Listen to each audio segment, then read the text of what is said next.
Hello everyone, this is ScapCat242 and here's my review on the Storm Collectibles Golden Axe Tyris Flare figure. So this is my first Storm Collectibles figure I have in my collection. Now, I was never really too big on them, mostly because the scale kind of tends to vary, and plus there's very few characters that really caught my interest. But when I saw that they were making Golden Axe characters, I was really surprised, because that's like the one video game franchise I never imagined would have figures made. And when I saw they had Tyris Flare along with Axe Battler, Gillis, and the Skeletons, and I think even Death Adder, I was pretty excited about this. So these figures, I'm gonna say right away, are pretty pricey, which I think they are imports last time I checked, and so they are going to be more pricier than your average Marvel Legends or DC or even NECA figures. But they do come with a decent amount of accessories. Now, the one that I have in front of you, I got slightly cheaper because she does not come with the dragon, which is normally paired with. Because I think this figure brand new would have been about probably $130. But since mine came without the dragon, I only paid about $100. So fairly okay price, which I was comfortable with. So let's take a look at the figure. So pretty nicely detailed on the face. I didn't not see any slop on the paint. And she has an alternate head, which I will show in a minute. But even that sword, the sword is nicely detailed. And she holds that pretty well with both hands.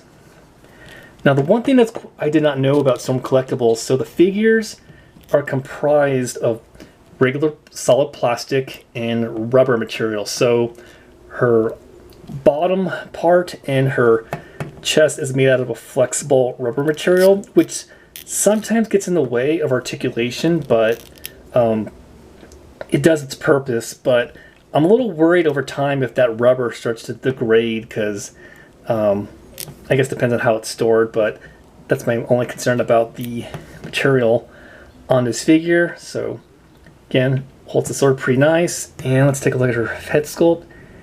Yeah, they did a great job on that face. And what's really nice is, if you're not satisfied with that, she has another head display which you can do, which I will demonstrate. So here is the angry face. So how this works is there is a little peg in the back of the head which plugs into the hair. So all you gotta do is just shift the ears a bit. The first time I did this, I had a hard time, but now I figured it out.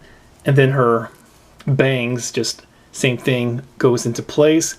Kind of reminds me of Figma in Figure Arts. So I wonder if they got the inspiration from that. So there's her angry face. Let's pop that on, and easily just pops right off. And there's a little ball peg right there. Pop that on, and there you go. She's ready for battle.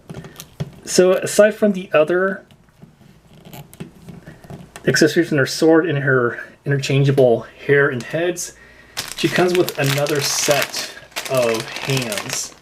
So she has a set of open hands. She has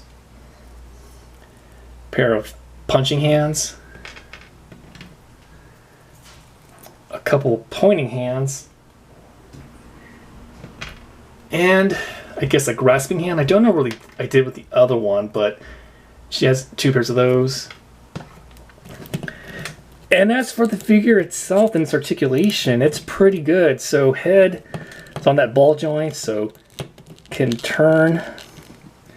There are butterfly joints on the shoulders, which I didn't even know until I was playing with the figure.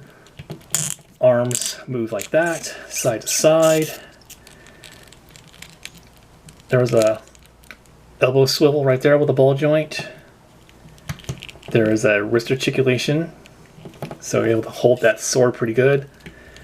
Upper waist articulation, turns, then lower torso articulation, and can go pretty far back. I was quite surprised.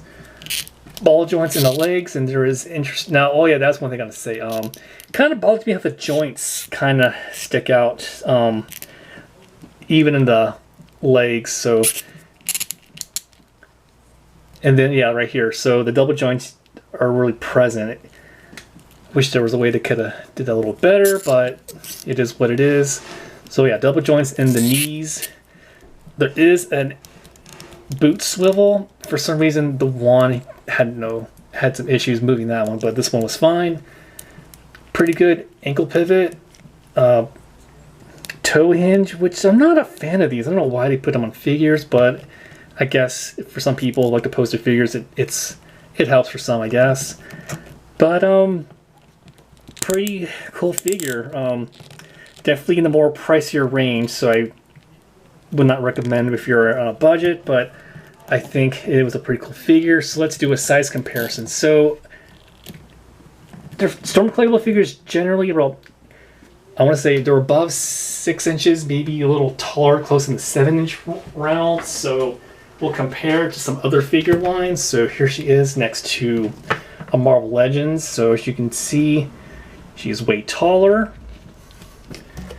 Let's have her next to a Motu Classics Evil N, and they're almost about the same size. Can see her fitting in with that.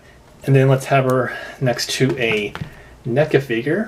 So here's Raphael, and yeah, I would definitely say NECA and Motu Classics Storm Collectible figures probably scale within more. But I'm pretty glad to have this figure. Golden Axe was one of my favorite games playing in the arcade and also on the Sega Genesis. So I'm glad to have this figure in my collection. Hopefully I'll get the skeletons and the other characters like Axe Battler and Gillis. But that's my review on Tyris Flare. Feel free to leave comments down below, and thanks for watching.